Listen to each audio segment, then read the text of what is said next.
Tying up another wet fly from Ray Bergman's book Trout. This is a fly called the James. It is just a typical silver-bodied wet fly. Don't know much of the history on this at all, other than it was in that book. The book doesn't mention it. Haven't found anything on it. It's similar to some other wet flies that are in the book. It calls for in the recipe some scarlet in the tail and some light claret in the throat. I don't have those colors. They are difficult to find these days. I think they were a little bit more popular at one time. Trying to see if I can't find some scarlet quills and hackles and things like that, and even some light claret. I may end up having to dye some of those to get those colors. But it's a quick, simple little fly. Fun to tie. That's the James. I'll get started tying.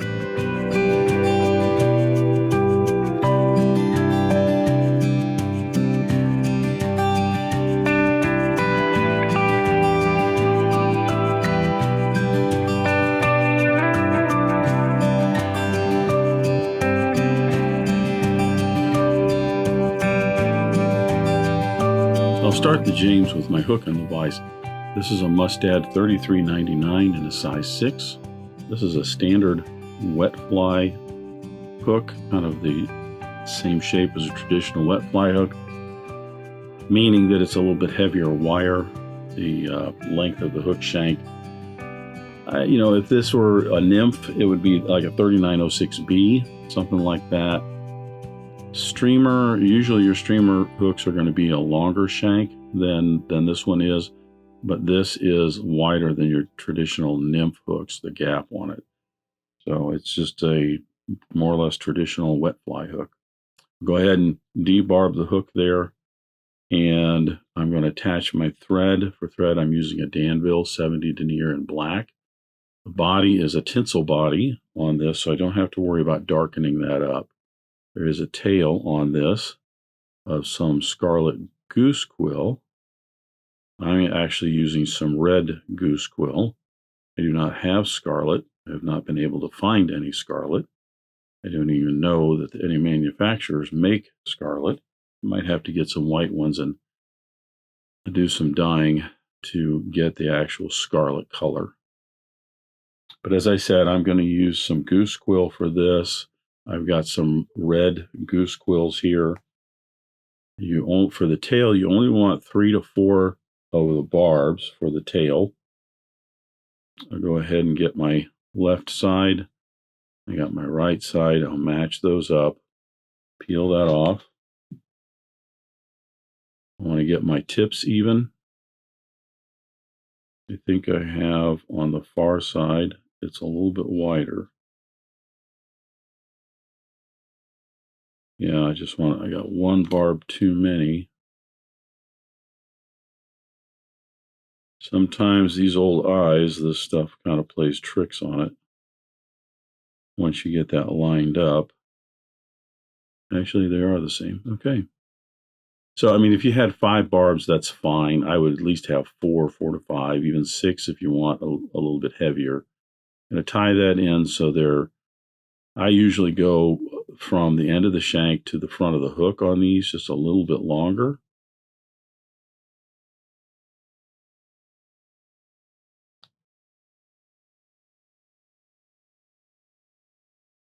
2-3 wraps to secure that in.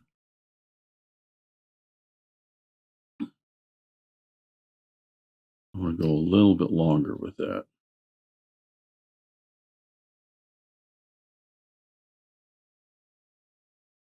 And always unwrap and redo it and adjust it to what you want. There you go. Like a little bit, just a little bit longer there. Get a couple of nice snug wraps in there. I'm going to trim this the length of the body. Get a little wax on my thread. And I'm going to wrap my thread forward in touching turns, collecting the butt ends of that tail down to the hook shank. And then I'm going to tie in the tinsel. I'm going to use a double layer of tinsel. That's why I'm tying it in up near the front up here. For tinsel, I'm using a Danville silver and gold Mylar tinsel in a size 14.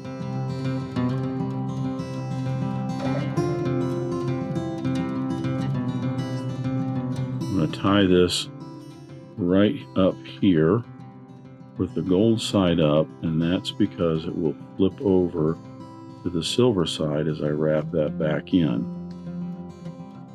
That just secures it real well. It flips over to the silver side. I'll push this down to give that a little bit of a fold. Now I'll wrap touching turns, put the body in.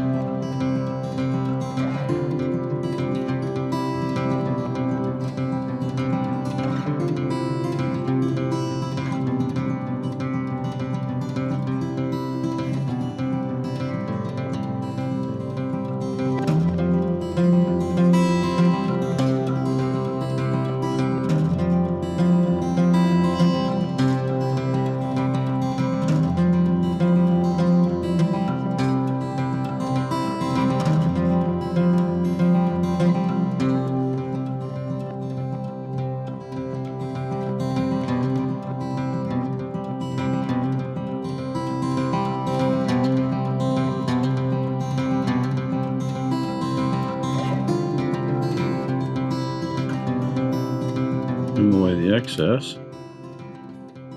Now I'm ready to tie in my throat. James is a straightforward little fly. It just has a tail, body, throat, and a wing. The throat is actually a light claret is what it calls for. I don't have that either. I have a deeper, darker claret. So keeping with the red tail, I'm just going to use some red Shlappen for the throat here. I'm going to collect barbs from one side of a feather here, getting those together, keeping those tips fairly even. There's other ways you can do this with the Shlappen for if you want a cleaner, neater throat on these. This is the easiest way for me. Just take the feather like this and separate a number of the barbs out like this, getting those tips all nice and even. Then peel those off. And then I actually kind of fold this together. And that gives me the throat that I need. The length is going to be somewhere between the point and the barb back in the throat of the hook. 2-3 wraps to wrap that in and secure it.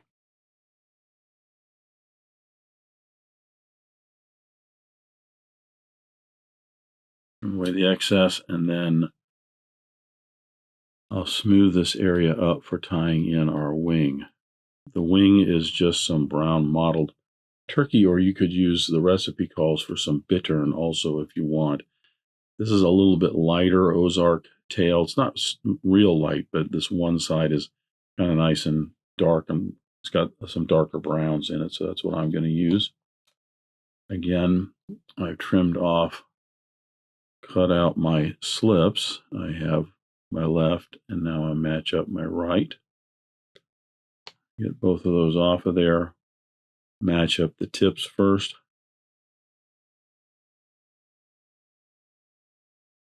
Get those matched up, and as you can see, the slip on my side has a little bit more to it. So I want to take some of those out. I got about 3 extra ones in there.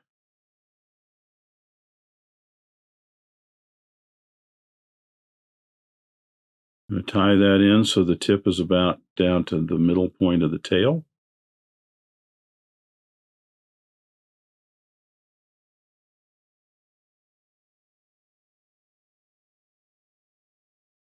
A few wraps to secure that in. We'll take a look at our wing. See how it's setting. I'll trim away the excess.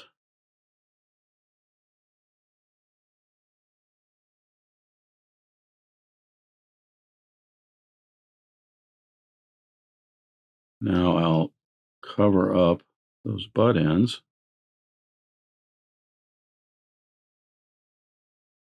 with thread to make the head of the fly. And then I'll put in my whip finish.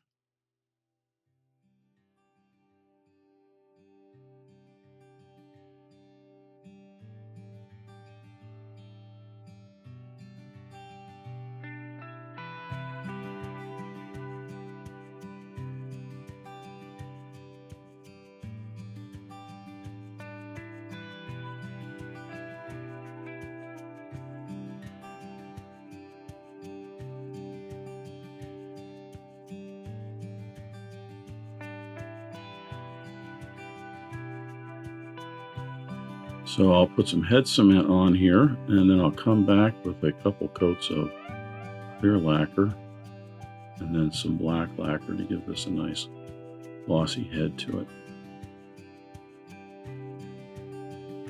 Simple, straightforward wet fly. Fun if you want to give it a go with some matched tail slips, and then also the turkey on there if you want to work with some turkey. That is the James. Thanks for watching today.